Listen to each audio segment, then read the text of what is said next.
Happy Monday. We are starting another week and we're picking up on a very, very important sermon series on the discipleship making process that our church is now focusing on. We want all of you to be someone who is following Christ, being changed by Christ, and being used by Christ on Christ's mission. On mission with Christ. And that mission, more times than not, is going to be being involved in somebody else's life so they are being changed. Every disciple makes a disciple. So we're opening up with a very short letter, Paul's last letter, the second letter to Timothy. And the first thing that catches you off guard in this is Timothy is in Ephesus.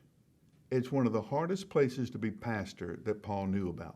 Paul talks about when he was there in Ephesus that he wrestled with wild beasts. Now that doesn't mean that he was in the arena and that literal wild beast threatened him. We think it was because that's just how tough it was to be a pastor in Ephesus.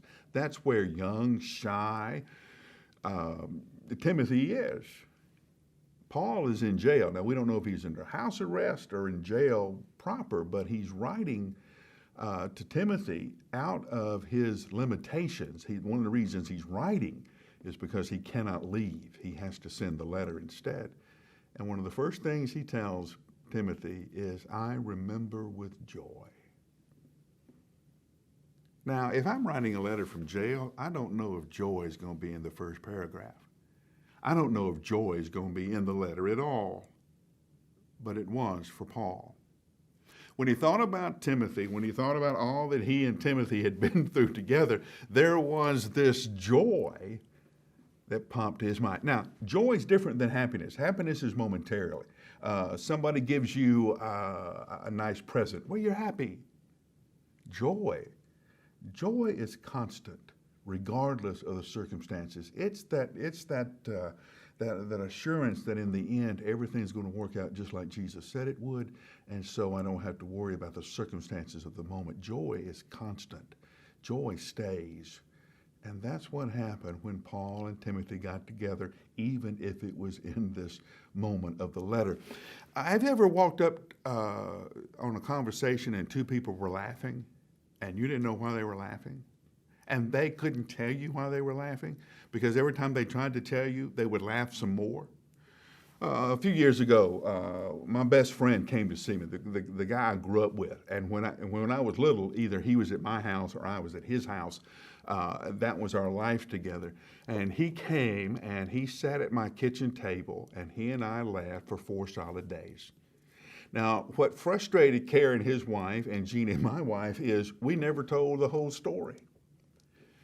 We would just look at each other and say, do you remember the time that Freddie's car caught on fire? And we would fall over laughing because we would remember the whole story and not have to tell it. Do you remember when we jumped out of the second floor of Huntsville Park Baptist Church? Yeah, I remember. And we would fall over laughing.